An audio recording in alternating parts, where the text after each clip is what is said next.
भाजपचे नेते आशिष शेलार साहेब आज मालवणमध्ये आले होते आणि त्यांनी माझ्यावर पर्सनल टीका केली आणि भारतीय जनता पक्ष किती हवेत आहे याचं एक उदाहरण देखील ते स्वतः दाखवून गेले। ते म्हटले की सूर्यावर फुंकणारा वगैरे वगैरे, ते म्हण तुम्हाला सगळ्यांना माहिती आहे। आता मी कोणाला सूर्य समजायचा आहे? आम्ही सूर्यावरचं ग्रहणच आम्ही काढायचा प्रयत्न करतोय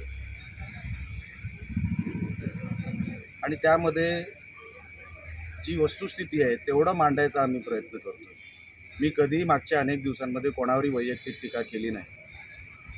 मग ते आले, ज्या नगराध्यक्ष पदाच्या उमेदवार आहेत भारतीय जनता पक्षाच्या, त्यांच्या त्या ओबीसीच्या फेक सर्टिफिकेटवर आले आणि त्यांनी जे शब्द वापरले एक वकिलांना शोभत नाही। ते म्हणाले की हे जे प्रमाणपत्र आहे जातीचं, कुठला माईचा लाल हे रद्द करू शकत नाही।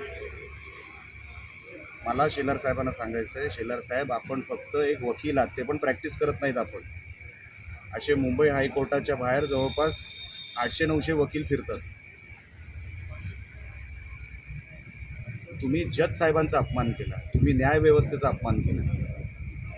मी जे सुप्रीम कोर्टापासून जे रेफरन्सेस काढलेले आहेत त्या आधारावर मी बोललो आणि जे केसेस ऑलरेडी जजमेंट झालेले आहेत त्या जजमेंटच्या आधारावर मी बोललो की ह्या ज्या काही भाजपच्या उमेदवार आहेत ते 6 महिन्यामध्ये डिस्क्वालिफाय होणार।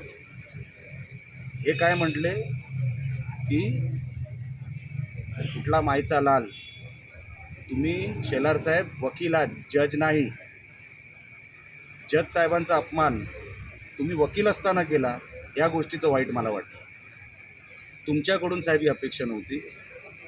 मी तुम्हाला मोठा भाऊ मानतो। तुम्ही हा मतदारसंघ, या मतदारसंघामध्ये तुमचं गाव, तुम्ही आजही आलात फक्त टीका करायला आलात। मागच्या वेळेला जेव्हा आला होता तेव्हा व्यासपीठावर मी तुमच्याबरोबर होतो, मामा वरेरकर हॉलमध्ये तो कार्यक्रम झाला।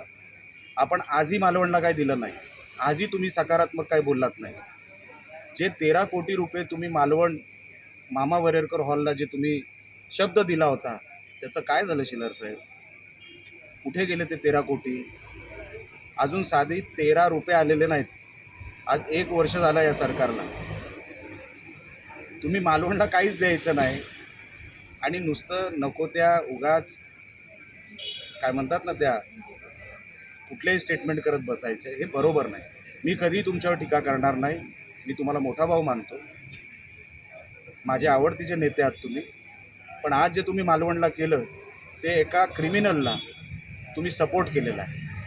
आज तुम्ही विचार करा, ओबीसी समाजामध्ये स्वतःहून असंतोष पसरलेला आहे की जातीचा आपला अधिकार मारला आहे या उमेदवारांनी, भारतीय जनता पक्षाच्या स्वतःचा अधिकार मारून यांनी उमेदवारी मिळवली, अशी एक भावना ओबीसी समाजमध्ये आहे।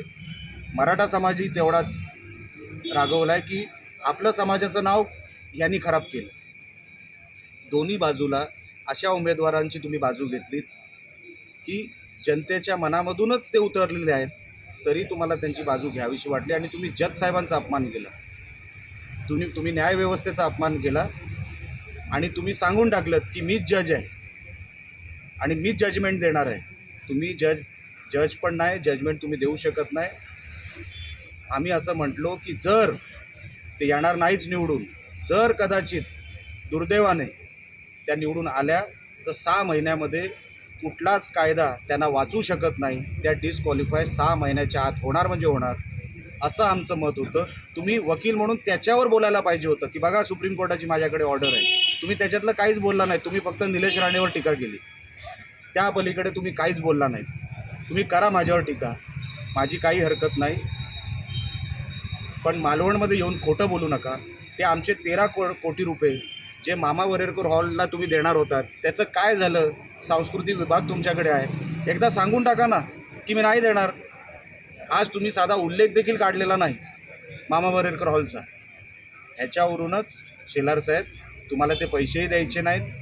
तुम्ही एका क्रिमिनलला सपोर्ट केला, एका चुकीच्या प्रवृत्तीला तुम्ही सपोर्ट केला. हे तुमच्याकडून अपेक्षित नव्हतं. आम्ही तुमचा आदर करतच राहणार, पण साहेब चुकीच्या माणसांच्या मागे उभं राहू नका, एवढीच फक्त विनंती करतो.